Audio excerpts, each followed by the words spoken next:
வாழ்க வையகம், வாழ்க வையகம், வாழ்க வளமுடன். குரு வாழ்க, குருவே துணை. அருள்நிதி பேராசிரியர் அன்பழகன், திருவண்ணாமலை. அனைத்து அன்புள்ளங்களுக்கும் வாழ்க வளமுடன். குருவின் நினைவில் நின்று குருவினது நாளொரு நற்சிந்தனை வாழ்க்கை மலர் புத்தகத்திலிருந்து ஒரு தலைப்பை நாம் சிந்திக்கலாம். உளப்பயிற்சி என்ற தலைப்பிலே குரு தந்திருக்கூடிய இந்த சிந்தனையை நாம் சிந்திப்போம். இந்த தலைப்பில் குரு அவர்கள் பருவமழை வருகிறது, வெள்ளம் வருகிறது, ஆற்றில் வரும் அந்த வெள்ளம் பயிர்களை சேதப்படுத்துகிறது, காட்டாற்று வெள்ளமாக சென்று ஊர்களை சிதைக்கிறது, அனைத்தையும் நாசம் செய்வதாக, மக்களுக்கு துன்பம் ஏற்படுத்துவதாக நாம் சிந்திக்கிறோம், பார்க்கிறோம். ஆக நீர்ப்போக்கை கட்டுப்படுத்தினால் அது எவ்வாறு நமக்கு நன்மை அளிக்கிறது என்பதை சிந்தித்து பாருங்கள். ஆண்டு முழுவதும்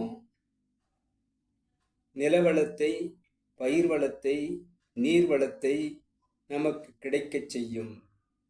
அதற்கு ஒரு அணையை கட்டி நாம் அதை பயன்படுத்துவதாக கொண்டால் குளிக்க, குடிக்க நீர் கிடைக்கிறது. ஆற்றுக்கால்வாய் அமைத்து பாசனம் செய்து அளப்பரியதாக விளைச்சல் காண்பதாகவும் ஊர்களை செழிக்கச் செய்யும் செல்வ வளம் மிக்கதாகவும் அது அமையும். இதேபோல் மனிதனுடைய ஆற்றலும் எல்லையற்றது என்று கூறி அந்த எல்லை அற்ற அந்த ஆற்றல் வீணாக காட்டாற்று வெள்ளம் போல் போய்கொண்டிருப்பதை நம் குருவை பற்றி கொண்டு அகத்தவம் ஏற்று அந்த தியான பயிற்சியை மேற்கொள்ளும் போது அது சிறப்பாக அமையும் என்று குரு அவர்கள் கருத்து தெரிவிக்கிறார்.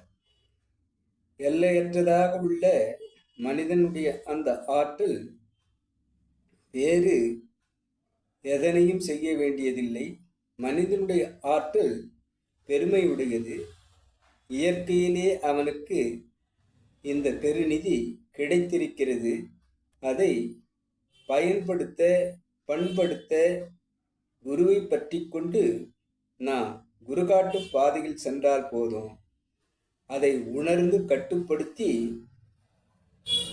முறைப்படுத்தி செலவிட வழிகள் செய்வது இந்த உளப்பயிற்சி.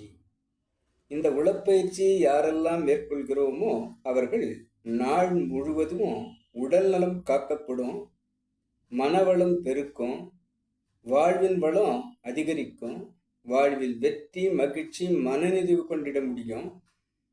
அவ்வாறு அளப்பரியதாக இருக்கக்கூடிய மனிதனுடைய ஆற்றலை, ஒழுங்குபடுத்தப்பட்ட மனித ஆற்றலை ஐம்பெரும் கடமையாக தான், குடும்பம், சுற்றம், ஊர், உலகம் என்பதாக நாம் வகைப்படுத்தி அளப்பரியதாக அவர்களுக்கு நன்மை செய்விப்பதாக, நாமும் நலம் பெறுவதாக அது அமையும்.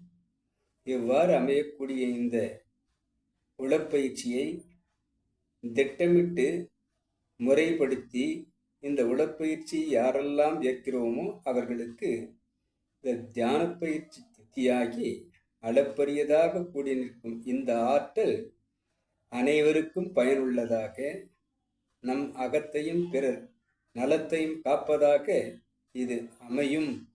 ஆக உளப்பயிற்சி என்று சொல்லக்கூடிய இந்த தியான பயிற்சியை குருவை பற்றி கொண்டு நாம் அனைவரும் செய்து அனைவருக்கும் நலம் சேர்ப்பவர்களாக மாற வேண்டும் என்ற கருத்தை குரு அவர்கள் இன்றைய சிந்தனையில் நமக்கு தந்திருக்கிறார்.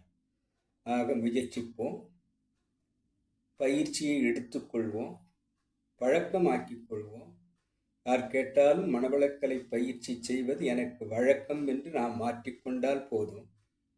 கற்றல், கடைபிடித்தல், கற்பித்தல் என்பதாக நம்மை மாற்ற வேண்டும்.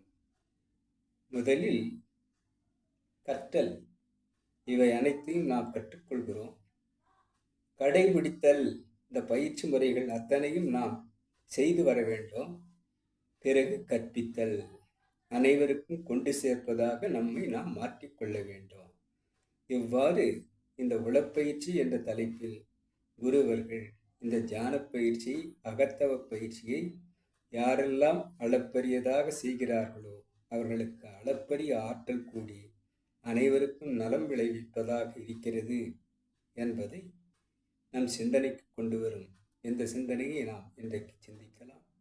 சிந்தனை கொடுத்த குருவிற்கும், என்னுள் விளக்கத்தை ஏற்படுத்திய நிலைக்கும், இதுகாரும் செய்மடுத்த அனைத்து அன்பு உள்ளங்களுக்கும் நன்றி, நன்றி, நன்றி. வாழ்க வளமுடன் என வாழ்க்கை நிறைவு செய்கிறேன். வாழ்க வளமுடன்.